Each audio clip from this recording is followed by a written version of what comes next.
So art has always played a big part in my life. I would say it sort of started with my family. Neither of my parents are professional artists, but they both are deeply passionate about art. Both music and dance, particularly Indian classical music and dance. And so I think as immigrants, art was a really important way for them to connect with their friends who are also immigrants in their community and sort of remind them of where they came from and kind of help them, give them a sense of security as they sort of establish new roots in the States. And so a big part, I think, of what they wanted to give me was that same love for music and dance. So it was a big part of our family life. All throughout my life, I found myself naturally gravitating towards not just Indian music and dance, but all kinds of art. There are two Indian classical music systems, one that's predominantly performed in the northern part of the country and another that's performed in the southern part. My family's South Indian. I was trained in the South Indian part, which is called Carnatic music, Carnatic. It's really incredible music system. If you just to get technical about it real quick, it's composed of sort of composed music and improvised music. So there's two aspects to it. And the composed music generally tends to be bhakti oriented, so devotional. Kind of the composer either extolling the virtues of the divine or kind of talking about the human condition and how and his efforts, it's usually male composers that we sing, unfortunately, but yeah, his efforts to sort of reach union with what he feels is divine in the world. So those are generally the themes, and I think what's interesting is, as someone who grew up in America, in the diaspora, that's not always been my way of accessing that music. I think I've tended to sort of identify more, I guess you could say, with the improvisational aspect.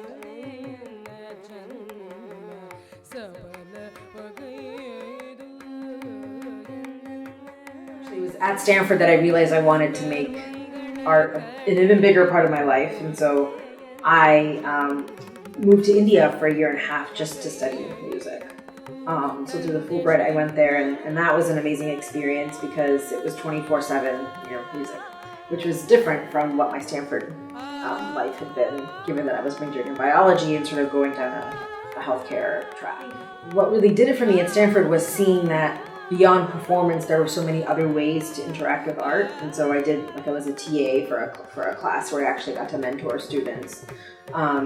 I saw a lot of Stanford students, writing plays, writing their own work, doing spoken word, being singer-songwriters, and so I think I saw that there was a sense of agency and a creativity that I kind of hadn't seen within myself, or hadn't been as entrepreneurial about art.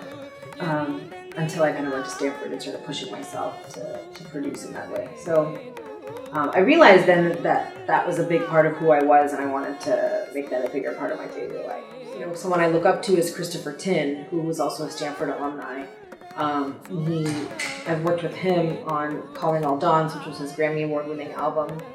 And I think he's done a great job of sort of bringing his entrepreneurial spirit and his sort of, I think, desire to make relevant music to maybe the other side of him, which is a more intellectual side. And I think it's been interesting and very edifying to kind of watch how he works.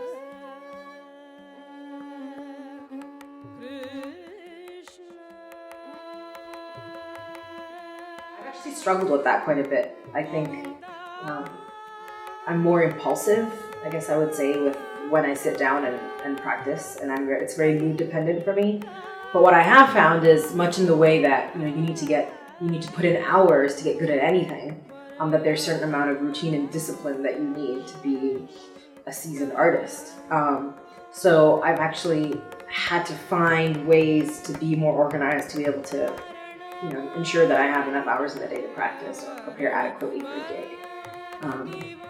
And nowadays it's not just about performing, there's a lot of administration and business that goes behind all this. And so finding gigs and being in communication with the organizers and creating a portfolio. I mean, these are all things that I never anticipated would be as much time as they are. But that's, I would say, a big part of your daily life.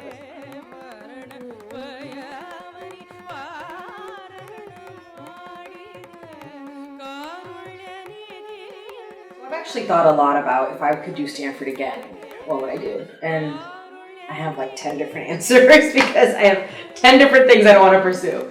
I think that kind of experience is truly once in a lifetime, having the sort of freedom to learn and engage with peers who are also extremely passionate people and who are there to sort of do the same thing you are. I think that's really was a gift. So I don't have any regrets, but I certainly have a lot of ideas for how I'd approach that if I were to do it. What would have been helpful, or if I were to do it again, now would be to kind of take more advantage of the certain resources that could probably educate me more on the history and the linguistic side of music. So taking advantage of the library. I mean, both the musical archives that they have at Stanford and the texts to sort of dig deeper into what were the kind of social, cultural, historical contexts around the time that this kind of music was becoming popular in India. Any current students or alumni who are thinking of pursuing art, don't at all feel restricted in any way by the fact that you have Stanford on your diploma. I think that should only make you feel all the more empowered to do what you want to do and help you realize that you have resources all around you. And so I think, one thing I took away from my undergrad experience was how freaking passionate people were, whether they were studying marine biology or architecture, English. I mean, people really felt sort of a personal, a really strong connection to what they were doing. And I think that's kind of the impetus for me to push myself on the music side, which is, I know I enjoy doing this. The universe is sort of calling me to do it because I'm, getting invited to do all these different projects. Everyone around me, both my friend circle, my musician circle, is saying, Roopa, keep up with the music. There's something in my head that's stopping me, and I think that's this sense of growing up. I always thought of myself as going down the academic path, and that never intersected with my artistic self. But being in New York, actually, I think especially just being around full-time artists who are just so entrepreneurial and, go-getters, for lack of a better word, I think has made me realize that, there's nothing wrong in pursuing that if that's what I want to do. So, that would be my advice to Stanford folks.